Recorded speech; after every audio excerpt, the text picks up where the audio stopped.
Petit tour de table, Samira Djouadi, pour nous expliquer ce que vous faites, vous, avec votre association Sport à Vie, sachant que vous avez été élue femme de cœur par les Femmes en Or l'an passé, justement pour ce que vous faites au quotidien. Bonjour à tous. Alors effectivement, pour juste faire un petite intro sur les Femmes de cœur, d'abord j'étais fière parce que je suis passée après Véronique. Donc j'étais très très fière qu'elle me transmette le témoin. Donc pour moi c'est quelque chose de très important. Je suis très émue parce que voilà, c'est quelqu'un que je connais comme vous tous, mais le fait qu'elle m'ait transmis ce témoin de Femmes de cœur, pour moi c'est d'autant plus important parce qu'on a tous une responsabilité dans cette société. Et beaucoup d'investissements, on l'entend. Beaucoup d'investissements. Merci Véro.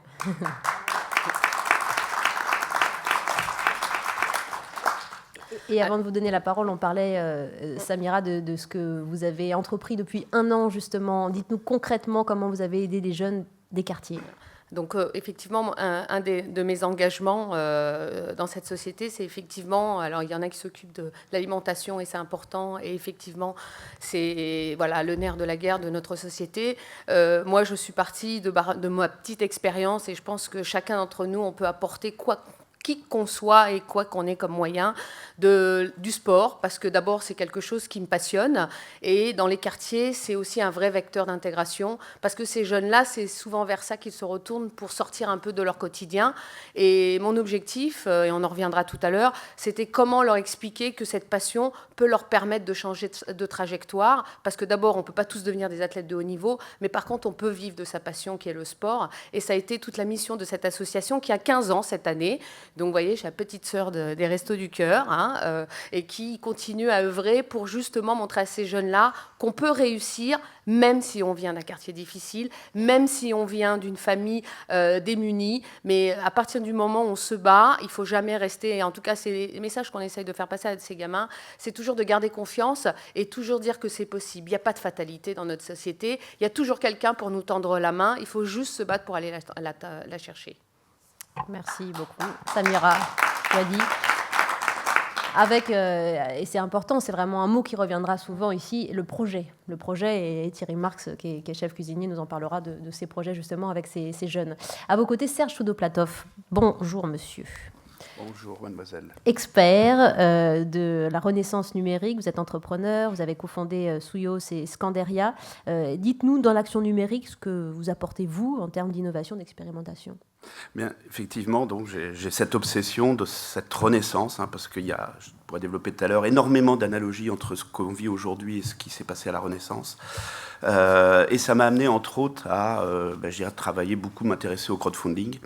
Et j'ai eu la chance un jour de rencontrer le PDG de l'entreprise Somfy, c'est une entreprise de taille intermédiaire, 8000 salariés située à Cluses, qui fabrique des volets roulants, des moteurs de volets roulants, et qui a une fondation qui travaille dans le mal logement. Moi, j'aime beaucoup les fondations qui travaillent sur l'opposé de ce que fait l'entreprise. Et en m'écoutant, il a eu une idée, et donc je suis maintenant membre du conseil d'administration de la fondation. Et en fait, il est passé d'un modèle de financement direct de projet à un modèle de plateforme de crowdfunding qui s'appelle Les Petites Pierres. Et c'est un peu ce projet que je pourrais vous décrire tout à l'heure. Merci beaucoup, Serge. Et vous réagissez quand vous le souhaitez, les uns les autres. Ranzika Faïd, bonjour à vous de nouveau. Vous êtes cofondatrice et présidente de Mobile Douche. Alors ça, c'est très intéressant parce que c'est une solution que vous avez déployée, notamment pour les mal logés et les sans domicile. Racontez-nous. Alors, c'est exact. Donc, merci, cher ami Dominique, encore une fois. Merci beaucoup de m'avoir invité et les autres aussi, donc très contente de me joindre à cette journée. Je vais aller très vite. Donc Mobile Douche est un dispositif de service d'hygiène mobile, donc c'est en cela que c'est innovant. Ça s'adresse aux SDF et aux mal logés. Donc nous sommes de l'Île-de-France et nous agissons aussi sur les 14e, 13e et 15e arrondissements. Nous accueillons tout le monde, sans papier, rien, on ne demande rien. Cette idée, je l'ai eue en 2006, j'étais moi-même dans la rue. Attendez, je travaillais, j'étais pas SDF, j'étais travailleur social dans la rue, et j'avais constaté qu'il y avait un manque. Ce manque, c'était simplement rester propre. Donc, j'ai eu cette idée en 2006, j'ai embarqué mes 2 meilleures amies dans cette aventure. Elles ne regrettent rien en 2012. Voilà, donc nous en avons aujourd'hui 2. Et à Mobile Douche, notre slogan, qui est aussi une marque, mais qui est pour moi très, très, très, très important, c'est la dignité pour tous. Et Mobile Douche, c'est ça. Parce que on est bien tous d'accord que se laver, rester propre, c'est bien au-delà d'une tenue, c'est des rapports sociaux. Voilà, je vous laisse deviner la suite. Voilà, c'est Mobile Douche et nous sommes en voie de développement. Nous allons aussi nous installer en Europe. Mais quand on vous entend, Randika, on se dit que il fallait y penser. Voilà, c'est parce que vous collez totalement au terrain, mais pour coller au terrain, il faut y aller. Voilà, c'est ce que je dis, mais je disais ça justement à Bernard. Il faut toujours des précurseurs. Voilà. Eh bien, peut-être que j'en suis une. J'aurais certainement cette prétention, a priori, vu l'accueil qu'on me fait partout aujourd'hui. Je suis consciente d'avoir trouvé un des moyens, et je dirais une réponse possible à un manque d'hygiène dans la rue. Mobile Douche s'inscrit là-dedans. Voilà, c'est un tremplin. Ça complète ce qui existe. Je suis partenaire. Je ne reproche rien, ni aux politiques, ni aux associations. C'est un maillon supplémentaire. C'est un maillon et c'est un tremplin pour beaucoup de choses et vous allez le découvrir tout à l'heure. Bernard Vaginet, qui discutait de ce projet avec vous, il est bénévole au Resto depuis 5 ans, je crois, Bernard. Et tout à fait. Vous disiez, lorsqu'on s'est parlé pour préparer aussi ce moment, que l'innovation, finalement, aussi, c'est au cœur de l'ADN des Restos du Cœur. Ah oui, on l'a vu ce matin qu'effectivement, ce n'est pas la révolution permanente au Resto du Cœur, mais c'est l'innovation permanente. Le chemin est constellé d'innovations de toutes sortes. Enfin, en gros, c'est une espèce d'état d'esprit afin de faire bouger les lignes et de faire triompher, on va dire, le bon sens et la générosité.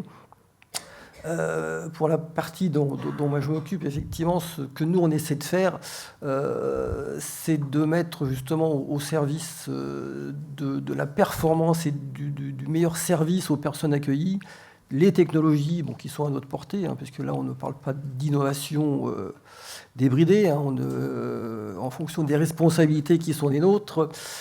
Évidemment, on ne peut pas jouer aux apprentis sorciers quand on expérimente. Donc, nous sommes dans un périmètre un peu fini. Mais néanmoins, nous utilisons toutes les techniques qu'il est possible d'utiliser pour optimiser notre collecte de fonds, pour mieux servir et mieux connaître nos bénéficiaires. Et bon, c'est ce que je vais essayer de vous expliquer. Sachant, Bernard, qu'il faut donner quelques chiffres quand même, juste pour que l'Assemblée soit plus attentive, parce que vous êtes 3 salariés, 10 bénévoles pour collecter chaque année 80 millions d'euros. Oui, alors le service donateur, là, c'est pas une petite idée, c'est un petit service, effectivement. Alors c'est vrai que je ne veux pas dire qu'on est performant, ça serait prétentieux, mais justement, on utilise des méthodes éprouvées. La première, déjà, c'est une réflexion de savoir justement qu'est-ce qu'on est capable de faire, nous, le mieux possible, et qu'est-ce qu'il faut sous-traiter, dans la mesure où on est très très fort au Resto du Cœur, mais il y a des choses qu'on ne sait pas forcément bien faire, on n'est pas les mieux placés pour ça. Par exemple, si vous voulez, en termes de dons, des dons, on en a presque 500 000 par an. Là-dedans, il y a encore, parce que c'est très générationnel tout ça, on a encore à peu près 300 000 chèques. Il est évident qu'on n'est pas outillés, nous, au Resto du Cœur, pour traiter 300 000 chèques dans des conditions économiques satisfaisantes, on va dire. Donc ça, évidemment, on le sous-traite. En revanche, tout ce qui est politique de collecte, tout ce qui est décision, tout ce qui est message, ça évidemment, on l'a gardé, on va dire, on se l'a réapproprié, donc c'est nous qui gérons ça. Donc oui, les dons et legs au Resto du Cœur, si vous voulez, on va parler des chiffres de l'année dernière, ceux de cette année sont en cours de validation, puisque nous avons un exercice qui est à cheval sur deux années calendaires. L'année dernière, c'était 84 millions d'euros. Donc effectivement, c'est 84 millions d'euros que l'on collecte en dépensant à peu près 2,2 millions, 2,3 millions d'euros. Donc vous voyez qu'il y a un effet de levier absolument phénoménal, on va dire. Et ça veut dire qu'il faut trouver en 2015 de nouvelles formes justement pour rendre la collecte plus réactive. C'est ça. Pour revenir à ça, effectivement, on va pas dire contraint, mais oui, quand même, on est contraint à faire au moins la même chose dans la mesure où les choses étant ce qu'elles sont, les besoins augmentent et les ressources pas forcément à la même vitesse ni à la même hauteur. Donc, on cherche effectivement toujours de nouvelles pistes. Alors, les pistes d'accroissement des dons, c'est pas forcément des nouveaux dons, ça peut être de nouveaux projets aussi. Ça, c'est une direction dans laquelle il faut regarder. Mais on est quand même contraint, si vous voulez, à ne pas faire n'importe quoi. Si vous voulez, on pourrait effectivement imaginer qu'on va changer complètement notre méthode nos canaux de communication, qu'on va faire des messages ébouriffants, etc., etc. Et puis on dit on va lancer tout ça, puis on va bien voir ce que ça va donner. Évidemment, on ne peut pas se permettre de dire l'année dernière on a collecté 84 millions, cette année si on n'en collecte que 75, on verra bien. Non, évidemment c'est complètement interdit. Vous avez besoin de qui alors, Bernard, pour vous aider ? On a besoin de partenaires, on a besoin de sous-traitants, on a besoin de compétences aussi, donc on en revient toujours au problème des bénévoles et de la formation des bénévoles. Ça veut dire qu'il faut aujourd'hui des bénévoles un peu plus professionnels ? professionnaliser? Oui, enfin, bien sûr, il faut de plus en plus, oui, ça se professionnalise, évidemment, bien sûr. Et enfin, on est un petit peu outillé pour ça, mais il faut aussi des outils informatiques que nous sommes en train de déployer auprès, on l'a précisé ce matin, si vous voulez, nous avons un réseau qui est très pyramidal, mais qui est extrêmement dense, puisque nous avons plus de 2110 centres d'activité, donc un maillage très fin du territoire. Et nous allons accueillir donc, dans les semaines qui viennent donc, entre 950 et 1 million de personnes. Donc ça veut dire que toutes ces personnes, tous ces bénéficiaires, il faut les enrôler, enfin, les enregistrer, pour parler français, dans une base de données. Et pour faire ça, il faut des outils. Non seulement pour favoriser, aider nos bénévoles locaux dans leur travail, parce que c'est un travail administratif, mais surtout pour mieux connaître les personnes accueillies, afin de détecter les services auxquels elles ont besoin, elles peuvent prétendre et qu'elles ne demandent pas, parce qu'il y a ce qu'on appelle du non-recours qui est assez fortement développé, beaucoup plus qu'on ne le croit d'ailleurs.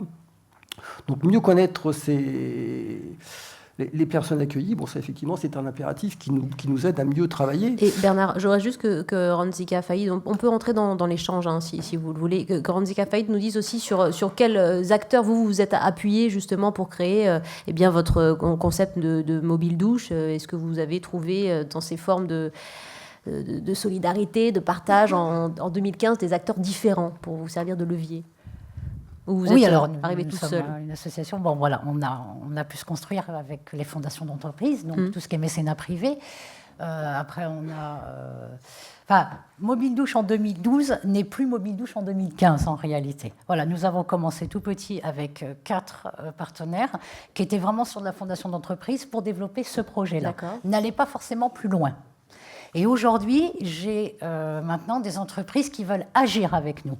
C'est-à-dire nous proposer leurs services, leurs compétences, se dire, nous, on a possibilité pour Mobile Douche de vous faire des collectes de fonds de produits d'hygiène, parce que je rappelle que dans Mobile Douche, ils ont aussi des vêtements et des produits d'hygiène. Donc, on a aussi des partenaires politiques. Nous avons 3 députés avec nous qui nous ont offert donc, de la réserve parlementaire. Et aujourd'hui, il y a encore d'autres choses qui est en train de se créer à Mobile Douche. Je laisse faire parce que ça me passionne, c'est l'enseignement. Voilà, c'est-à-dire que Mobile Douche est devenu un terrain d'apprentissage et de validation de diplômes. Le master, même Mobile Douche a été inscrit aussi au bac.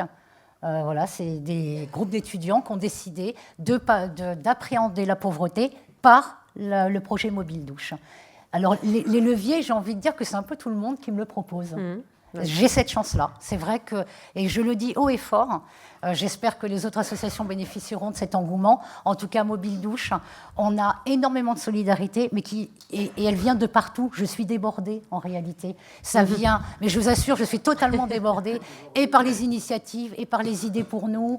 Je suis appelée en Europe, j'ai eu New York il n'y a pas longtemps. Enfin, je suis totalement débordée. Maintenant, mais ça veut dire quoi? Donc et c'est ça qui me rassure. Voilà, et c'est ça qui me rassure. Et c'est ce que je voulais. Ce que je voulais, c'était que ce projet-là, tout le monde s'en approprie.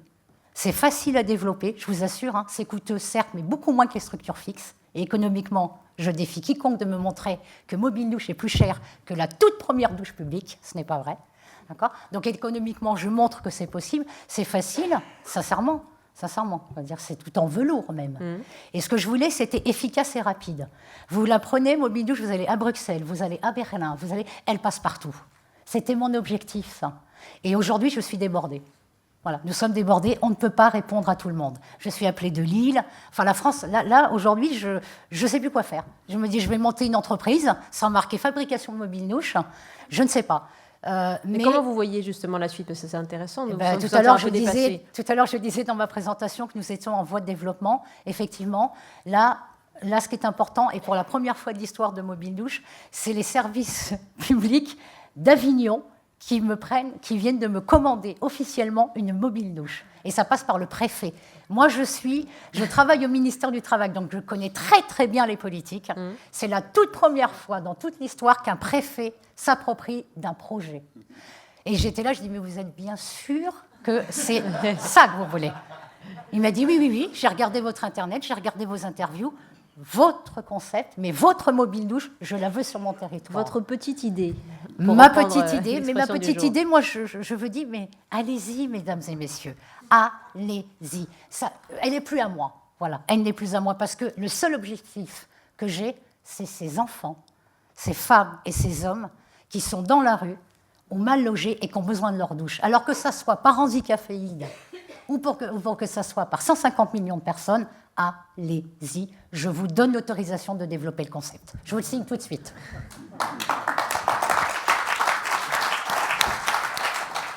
Alors, l'économie du partage et de la solidarité, ben, vous êtes un exemple et une belle illustration, Serge Soudoplatov, parce que vous nous parliez de ce projet avec ce crowdfunding. Vous êtes passé du financement direct à ces plateformes de dons partagés. Expliquez-nous alors. Exactement. Dans ma pratique, je me suis intéressé à un site qui s'appelle Kiva, kiva.org. Ce sont des gens, des Californiens, qui ont vu Mohamed Younous, qui ont dit c'est génial, mais il n'y a pas de numérique, il n'y a pas d'Internet. Et donc, ils ont mis ça dans Internet. Et le principe de Kiva, c'est très intéressant, c'est des gens qui déposent des demandes de prêts. Hein, c'est des prêts à 0%. $500, $600, $1000, c'est des petits prêts aux Philippines. Et souvent, c'est du microcrédit. Hein, c'est pour développer une petite activité. Bon. Et les chiffres de Kiva sont extraordinaires. Hein. Depuis fin 2005, Kiva a déjà fait tourner $600 millions de prêts avec un taux de repaiement de 98,5%. C'est-à-dire que s'il y avait une preuve que les gens se conduisent différemment dans le modèle communautaire que dans le domaine bancaire, il suffit de regarder ça. Et puis surtout, je me suis fait la réflexion, je suis désolé, je suis très cash, hein, mes copains disent qu'avec moi il faut toujours enlever la TVA et comme elle augmente, ça tombe bien. Je me suis dit, si j'étais la Croix-Rouge aujourd'hui, je me poserais quand même des questions. Pourquoi ? Parce que quand vous donnez 100 balles à la Croix-Rouge, vous n'avez rien à raconter à vos copains. Tandis que quand vous donnez 100 balles dans Kiva, c'est pour une personne. Hein, vous dites, c'est grâce à moi que... On parle beaucoup du marketing, du narratif, mais ce que les gens ne comprennent pas, ce n'est pas le narratif des marques, c'est le narratif des gens, ce qu'ils font avec. Bon. Et donc j'ai eu cette chance de rencontrer un jour, dans une de mes conférences, le PDG de Somfy, et donc sa fondation, effectivement, finançait des projets en direct. Et il m'a dit, on va totalement changer le modèle, hein, et donc il m'a pris comme membre du conseil d'administration, et donc Somfy, la fondation a créé une plateforme de crowdfunding qui s'appelle Les Petites Pierres, et le principe c'est que les gens déposent des projets, et Somfy abonde à chaque fois que quelqu'un donne. Donc quelqu'un donne 1 euro, Somfy abonde de 1 euro.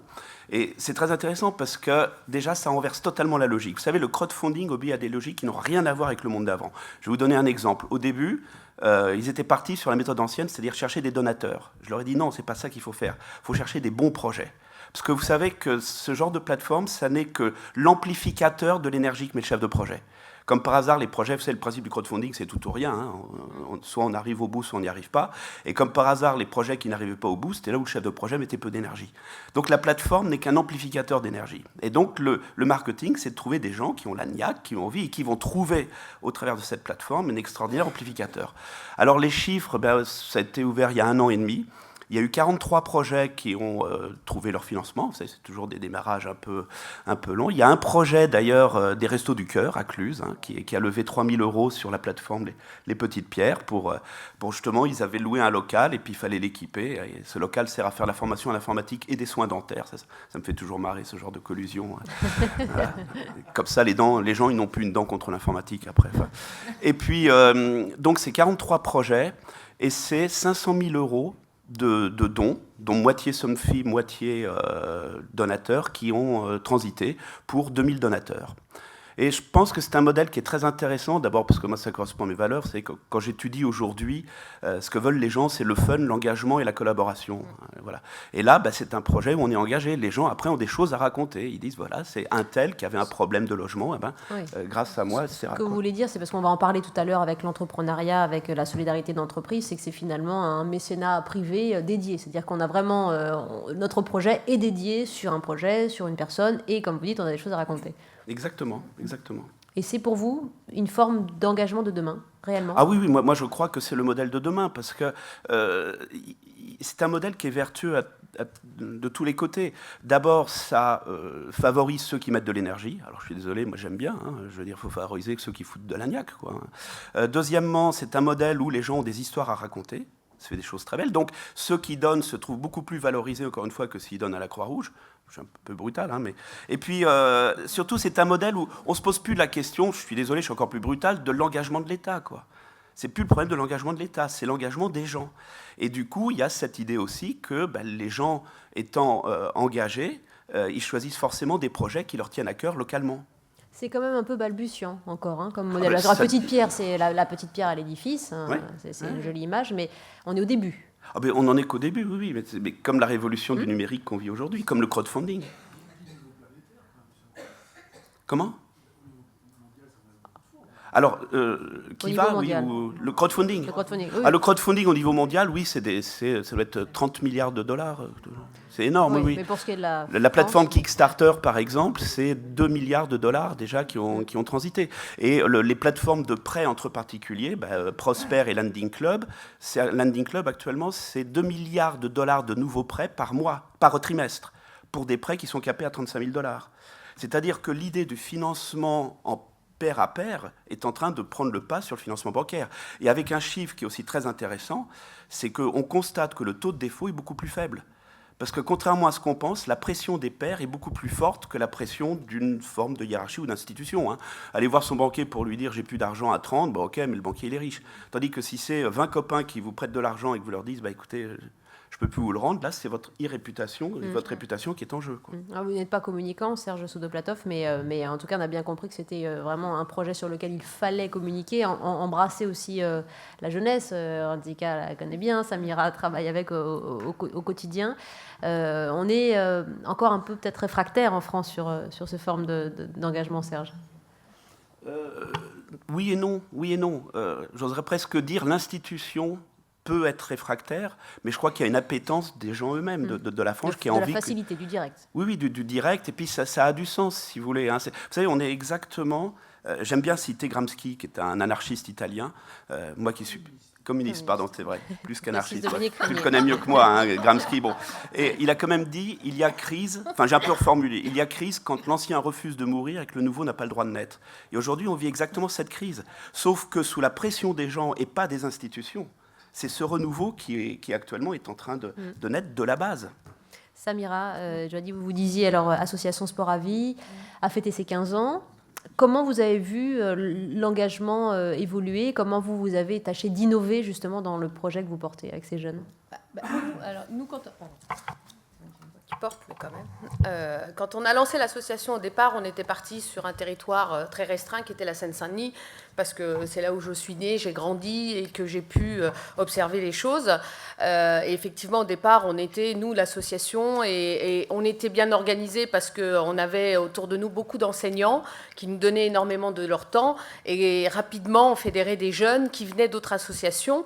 Et à un moment donné, on s'est dit, à un moment donné, c'est pas de montrer quelle association est capable de faire mieux que l'autre, c'est plutôt comment on peut fédérer ensemble, sachant que, comme ce matin, certains le disaient, c'est compliqué des fois entre associations, chacun veut tirer l'épingle du jeu, mais à un moment donné, là, on est tous là pour la bonne cause, c'est-à-dire comment on peut fédérer pour que ces gamins aient un vivre ensemble qui soit le plus positif possible. Et on a commencé à fédérer des associations de quartier, des toutes petites niches, dans des quartiers, dans des cités, et puis aussi les enseignants dans les collèges, puisque notre cible, c'est quand même les 12-15 ans, travailler avec les enseignants qui les ont aussi au quotidien et qui souvent ont un regard d'eux qui est très restreint, c'est-à-dire qui concerne la classe, et en dehors de la classe, ils ne savent pas comment sont ces élèves-là. Et souvent, ils ont des préjugés qui sont très, très, très, très durs vis-à-vis des jeunes.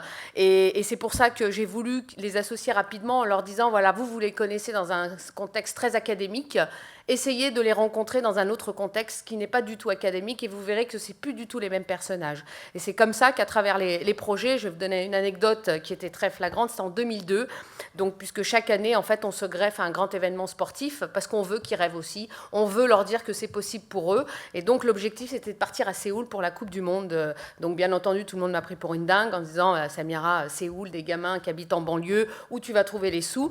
Donc, forcément, il a fallu mettre toute l'énergie possible pour aller trouver les financements. Et en même temps, donc l'idée, c'est de construire le projet avec eux, c'est de leur dire, voilà, dans un an, on doit partir, mais c'est vous, les reporters, c'est vous qui allez retranscrire tout ce que vous allez vivre, c'est vous qui allez construire tout l'aspect culturel. Quand on part dans un pays, qu'est-ce qu'on va découvrir? C'est vous qui allez aussi prendre contact avec l'ambassadeur de France, parce qu'il existe un monsieur qui représente notre pays à l'autre bout du monde, et qui va nous recevoir, et qui va vous expliquer pourquoi il est là-bas, et qu'est-ce qu'il fait, c'est quoi sa mission, etc. Et bien entendu, la petite touche, pour moi, ça a été de mettre en place des cours de coréen. Et là, j'ai regardé tout le monde, m'ont regardé des grands yeux en me disant, je crois que toi, tu crois trop que le monde, c'est un monde de bisounours, tu veux changer tout le monde, c'est juste impossible. Déjà, ils ont du mal à s'exprimer en français parce que dans leur langage, il y a toujours 2-3 gros mots qui sont glissés, mais pour eux, c'est tellement naturellement. L'anglais, alors là, on n'en parle pas. Alors toi, tu nous parles de coréen. Sauf que moi, je suis persuadée, j'ai été professeure de sport pendant une 12aine d'années aussi, forcément, quand on les anime et quand on leur donne un objectif, eh ben, la donne, elle change complètement.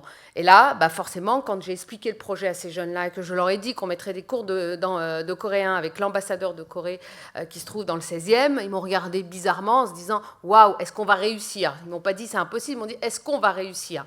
Et pendant un an, ils ont suivi des cours de coréen. On les déplaçait de la Seine-Saint-Denis dans le 16e, parce que pour moi, c'était important aussi qu'ils sortent du quartier, qu'ils se rendent compte. C'était une première étape avant C'était déjà, on fait déjà la Seine-Saint-Denis, le 16e, et puis on voit si on va jusqu'à Orly pour prendre l'avion.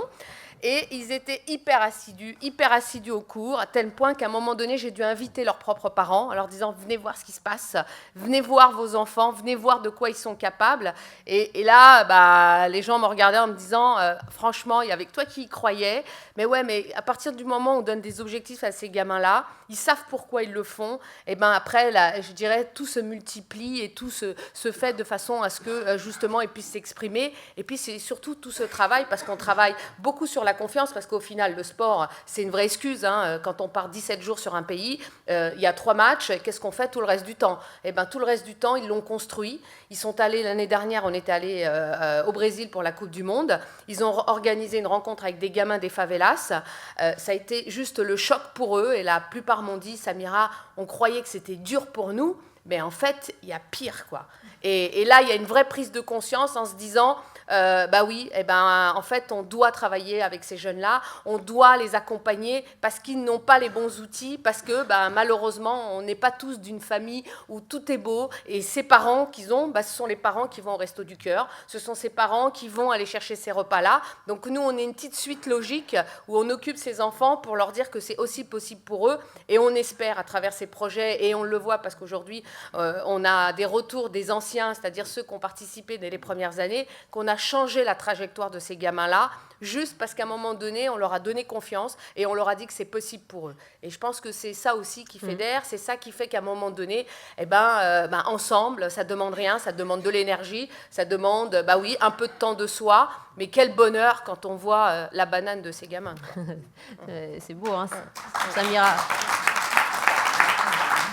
Ces jeunes qui ont récupéré la confiance et qui ont des projets qui aussi s'adonnent à suivre ce que vous faites vous avec d'autres jeunes, d'autres générations. Il y a des ponts qui se créent entre les promotions différentes d'une année à l'autre. Alors oui, c'est bien que tu me dises ça parce que ma grande victoire, je disais ça tout à l'heure au déjeuner, il y a un groupe qui est parti à la Coupe du Monde de rugby, qui est rentré jeudi. En plus, on a fait le pari de prendre des élèves où souvent on évite de sortir avec eux. Ce sont des élèves qui sont en section SECPA. Je pense que vous savez tous ce que c'est que la section SECPA, qui souvent ont des problèmes de comportement, pas intellect, mais plutôt comportement. Donc on se dit, punaise, une semaine à les tenir, H24, vaut mieux pas sortir du collège. Et donc nous, on a fait donc c'est une classe de Mitry-Mory, le collège Langevin.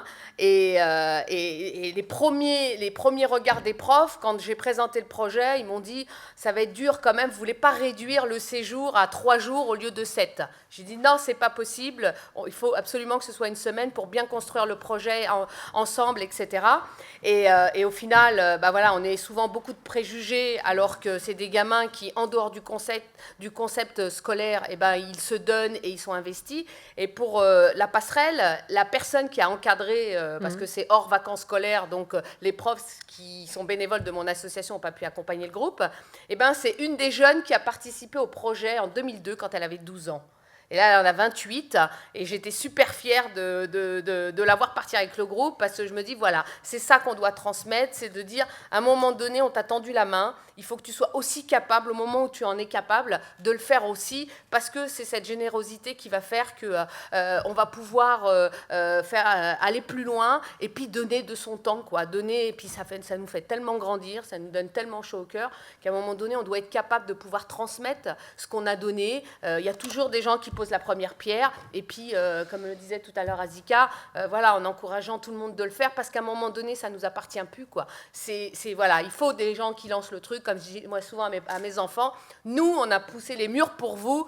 Concernant l'immigration, je fais juste une petite parenthèse, parce que nous, on est nés de parents immigrés. Moi, mes enfants ne sont pas nés d'enfants immigrés. Moi, je suis française. Et donc, il a fallu pousser les portes. Et mes enfants, j'espère que quand ils seront adultes, on ne leur dira plus qu'ils sont enfants d'immigrés. Mais parce qu'à un moment donné, il faut des générations. Il faut qu'on arrête de croire que, voilà, il ne faut pas porter le passé à chaque fois et culpabiliser. Voilà, chaque génération a sa part. Et ben, celle de nos enfants, elle sera meilleure. Et je le souhaite parce que de toute façon, on est parti pour ça.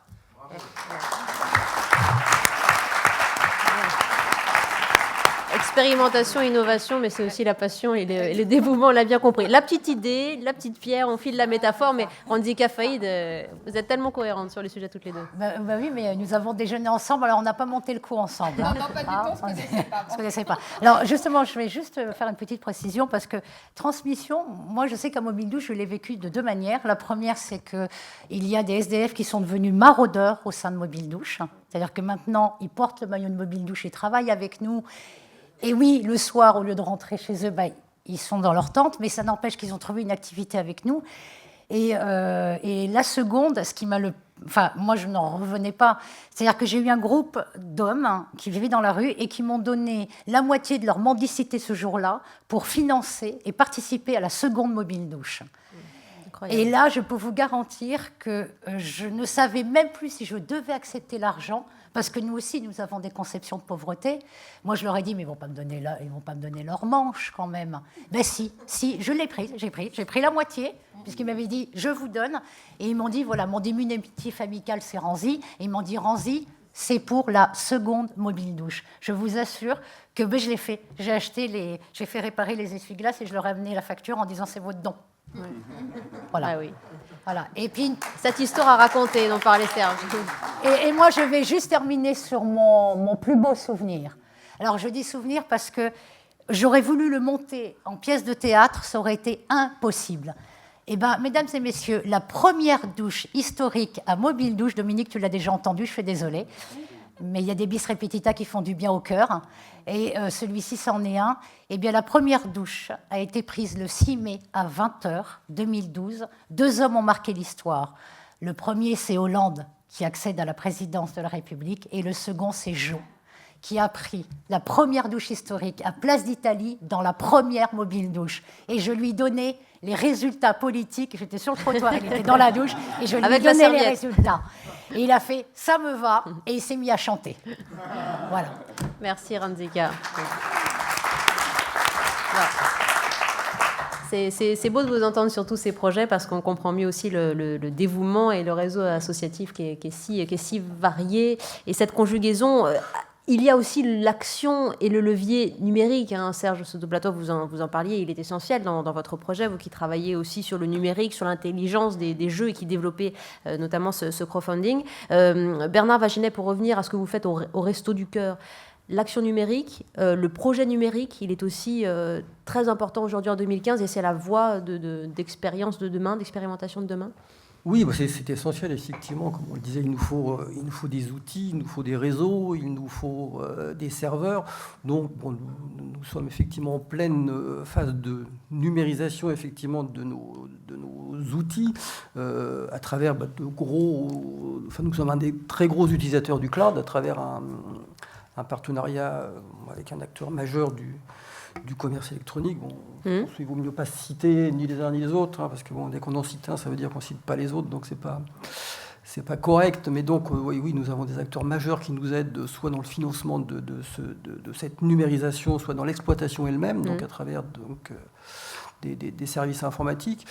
Autre aspect, hein, c'est que nous sommes en train de mettre en particulier en place une espèce d'application compagnon qui sont faits pour les bénévoles qui travaillent dans les rues, donc une application pour aider justement aux situations d'urgence qu'on rencontre au quotidien. Et dedans, on mettra le 06 de Randzika, hein, parce qu'effectivement, voilà. Je crois que Ça existe déjà, hein, les rapports entre nous deux. Donc une application compagnon pour les restos sur le téléphone sur portable, mobile, voilà, sur tout mobile. à fait, pour effectivement, face à une situation d'urgence dans la rue, d'urgence qu'elle soit sanitaire ou autre, hein, effectivement, on n'a pas forcément sur soi tous les contacts qu'il faut avoir, qu'il faut appeler. Donc, voilà, ça, c'est un exemple. Je voudrais juste faire une incise, Bernard. Il faut dire que, puisqu'on parlait de la jeunesse, que les jeunes sont de grands donateurs également, parce que les dons en ligne se font de manière les dons en ligne, effectivement, on peut parler de ça. C'est vrai que nous avons, depuis quelques temps, favorisé les dons en ligne, tout simplement parce que c'est la forme de don qui nous coûte le moins cher, puisqu'elle est automatisée complètement et elle est créditée tout de suite.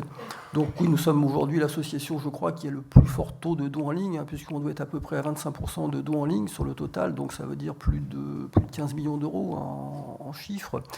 Ce qui suppose effectivement, là aussi, en termes techniques, des équipements assez sophistiqués, parce qu'il faut savoir qu'effectivement, les 15 millions de dons en ligne, on fait la moitié de la collecte en moins de 10 jours, à savoir en gros entre le 20 décembre et le 31 décembre, ce qui incidemment laisse apparaître tout l'impact de la loi Coluche. Effectivement que c'est quelque chose qu'il faut éviter de toucher. Donc ça veut dire qu'effectivement il faut avoir des plateformes qui acceptent des paiements électroniques qui sont exactement les mêmes que vous trouverez chez un grand site marchand du commerce. Il faut être capable de traiter plusieurs milliers de transactions par heure. Il faut se doter des dispositifs sécuritaires extrêmement sophistiqués. Ça, c'est toujours en chantier, manifestement. Ah non, ça, chez vous. La régulièrement. La sécurité, c'est comme le jeu des gendarmes et des voleurs, si vous voulez, ça n'arrête jamais. Donc on est en évolution permanente, mais il faut savoir que le site des restos, comme d'autres, on n'est pas victime d'une préférence particulière. Mais nous sommes, de moins en moins, mais nous avons été victimes, comme d'autres, d'attaques informatiques gigantesques. Bien que nous ne vendions rien, nous ne livrons rien non plus. Mais il faut savoir que de la criminalité organisée se sert de sites comme le nôtre pour tester effectivement des numéros de cartes qui ont été soit usurpés, soit calculés, constitués, pour voir si ça passe sur un site de don. Donc c'est des faux dons.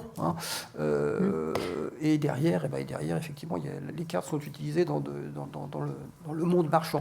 Donc effectivement, on a des outils informatiques assez sophistiqués. Et comme je vous disais tout à l'heure, on choisit dans ces cas-là, effectivement, est-ce que c'est nous qui les traitons ? Est-ce que c'est sous-traité chez des professionnels qui savent faire ça mieux que nous ? Serge, Pseudo-Plateau, vous voulez réagir ? Oui, en termes de microdons, je finis peut-être là-dessus aussi. Je te repasse la parole après. C'est vrai que, là, comme je disais, en termes d'expérimentation, on veille à ce que nos valeurs soient respectées, parce que vous doutez bien que nous sommes sollicités, je ne veux pas dire tous les jours, mais quasi, pour que l'on soit partenaire d'un nouveau système de dons dans lequel l'image des restos serait comme ci, serait comme ça. Donc effectivement, là-dessus, notre image, l'utilisation de l'image de Coluche, etc., tout ça est extrêmement normé et protégé.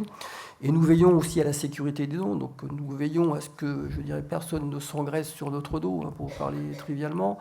Nous veillons aussi à ce que les formes de dons qui soient proposées soient légales, parce que maintenant, avec les systèmes de monnaie électronique qu'on voit fleurir un peu partout, il y a quand même des trucs qui sont un peu limites par rapport à la réglementation, française en particulier. Mais sur le microdon, et sur le microdon, effectivement, si vous voulez, ça, aussi au microdon, on regarde ça de près parce qu'il faut le regarder, et puis il faut suivre toutes ces expériences dont on vient de nous parler, qui sont formidables, et c'est bravo à tous. Mais si vous voulez, en fonction de nos impératifs, et puis aussi c'est un peu trivial ce que je vais vous dire, mais le don moyen au Resto du Cœur, c'est 180 €. Donc, si vous voulez, c'est assez élevé comme montant. Donc, effectivement, on est aussi dans un calcul de rentabilité, et on ne peut pas se dépenser beaucoup d'argent pour récolter pas grand-chose. Donc, on essaie effectivement de trouver la meilleure efficience. Donc, il y a des expériences qui peuvent être coûteuses pour nous rapporter peu. Donc effectivement, là-dessus, on fait un petit peu attention. Mais le microdon aussi, on a une expérience en cours avec un partenaire, parce que là aussi, il faut trouver des partenaires, il faut trouver des entreprises. Et là, c'est du microdon qui prend la forme d'un arrondi sur salaire. C'est-à-dire qu'effectivement, les salariés d'une entreprise, ceux qui sont d'accord évidemment, acceptent que sur leur feuille de paie, il y a un arrondi qui soit versé au Resto du Cœur. Ça, c'est en réflexion ? C'est en réflexion. C'est plus qu'en réflexion, non. C'est quelque chose qui, effectivement, est très avancé. Qui existe aujourd'hui. Ça marche quasiment. Mais là aussi, c'est pareil. Quand vous voyez l'arrondi sur salaire, ça veut dire qu'en gros, vous gagnez 99 centimes par don. Vous voyez, à comparer à un don moyen de 180 €. Donc, vous voyez ce que je veux dire par là. Serge ? Je voudrais revenir sur Anzi et les types qui se payent leur douche. Ça correspond tout à fait à ce qu'on voit dans le modèle numérique Internet des communautés. Hein. C'est l'engagement, quoi. C'est je existe. J'existe, je ne suis plus un pion, je ne suis plus un parmi 7 milliards, etc. Et ça, on le voit bien. Donc, c'est pour ça que ça marche. Il y a aussi une autre chose, moi, qui me fascine énormément, c'est que ces modèles communautaires numériques font vraiment circuler la confiance. Aujourd'hui, il y a une crise de sens, il y a une crise de confiance. Et on retrouve les deux dans ces communautés. Les sociologues vous disent aujourd'hui, quand on demande aux gens en quoi ils ont confiance, Google et Facebook, non. Mais les marques, non. Et là, il faut remercier Volkswagen d'avoir foutu un gros obus dans le problème de la confiance. Mais ils ne font pas confiance aux États non plus. Hein, je crois que peut-être en France, mais même encore. Les institutions, non. Les gens font confiance à leurs potes et à leur famille. Autrement dit, le modèle communautaire, aujourd'hui, on retrouve cette confiance et le numérique est un amplificateur, justement, de tous ces modèles positifs. Et je voudrais raconter quelque chose de très intéressant que j'ai vécu, toujours dans le cadre donc, de la Fondation Somfy. On a visité l'office public de HLM de Lyon et ils nous ont raconté une histoire. Hein. Donc c'est vraiment des gens qui n'ont pas beaucoup de sous, hein, et encore c'est presque trop fort de dire ça. Et puis, dans un élan de générosité, l'office public de HLM a fait un partenariat avec Orange en disant, offre de connectivité à 3 € par mois, mais bien évidemment à bas débit. Et vous savez quoi ? Personne n'en veut. Mais non, j'existe, je veux être sur Internet parce que c'est la manière d'en sortir, je ne veux pas d'un sous-Internet. Et ça, c'est quand même très intéressant de voir que les gens ne sont pas idiots, quoi. L'action, le levier numérique, il vous est utile, Randika Faïd, vous qui êtes débordé hein, par cette idée de mobile douche qui fait des émules en France et dans le monde. Oui. En fait, là, nous, on est aussi sur des projets pour... On a le numérique qui arrive parce qu'on a un projet qui va se développer au sein de Mobile Douche et qui correspond à des besoins de SDF et de mal logés, c'est-à-dire s'orienter sur le territoire et de savoir quels sont les services immédiatement utilisables à l'heure où ils arrivent, à la seconde où ils arrivent. Et là, nous allons... Alors, Bernard, je vais te donner une petite astuce. Les hackathons, ils pourraient répondre à tes besoins, mais on en parle tout à l'heure. Donc voilà, c'est justement le numérique. Les hackathons, ce sont des petits génies.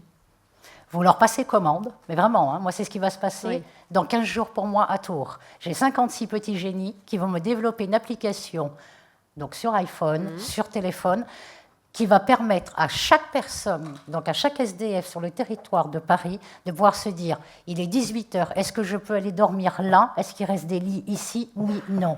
Et en fait, toutes les informations vont être mises à jour par les associations elles-mêmes via la passation de données. Et vous distribuez des téléphones portables ? Alors maintenant, je lance un petit appel s'il y a des opérateurs généreux. Non, voilà, évidemment, derrière, nous allons aller négocier, mais vous savez très bien, Wendy, que si on n'a pas des prototypes, c'est pour ça que je le fais à Tours. Si je n'ai pas un prototype et pas un test à proposer à mes partenaires, je pense qu'on peut aller boire un café et ça sera la même chose. Bien sûr. Alors, pour aller jusqu'au bout, bon, allez, je livre jusqu'au bout. Juste 2 minutes, développement. Allez, on y va. Je suis partie là. Voilà. En fait, ça va s'inscrire dans un plus grand projet. C'est-à-dire que nous allons, si bien sûr les partenaires, etc., me suivent, dorénavant, à Paris pour l'instant, mais je développerai ça en France, il y aura des panneaux d'information interactifs de façon, alors c'est des icônes, il y aura, je pratique la LSF, langue des signes française, donc il y aura les moyens pour les sourds aussi de s'orienter, il y aura l'anglais, le français, etc. Et ça permettra à toute personne à hauteur d'homme de dire, voilà, encore une fois, il est 17h, j'ai faim, je vais où, j'ai mal aux dents, il est 13h. Et tout ça sera interactif à la seconde où la personne arrivera sur ce territoire. Formidable. Voilà, ça s'appelle... Alors, pour l'instant, je dis bien que c'est les bornes mobile douche, ça reste toujours dans la mobile douche. Pourquoi ? Parce que, encore une fois, ça n'existe pas. Alors, je n'attaque pas la mairie de Paris, au contraire. Mais, s'il vous plaît, écoutez, les guides aujourd'hui qu'on nous donne ne fonctionnent plus. Voilà, les guides papier qu'on nous donne, ils sont trop lourds, trop grands, trop informatifs. Ils n'arrivent pas à lire. Et je vous rappelle qu'il y a plus de 67 langues présentes aujourd'hui à Paris. Je ne maîtrise pas 67 langues. Il y a 100, la mairie de Paris déploie 100 écrans tactiles. Tu pourrais déployer ton application sur les applications. D'accord. Juste pour ne pas prendre la parole, je veux bien qu'on en parle tout à l'heure, toutes les bonnes idées. Mais ceci dit, c'est ça.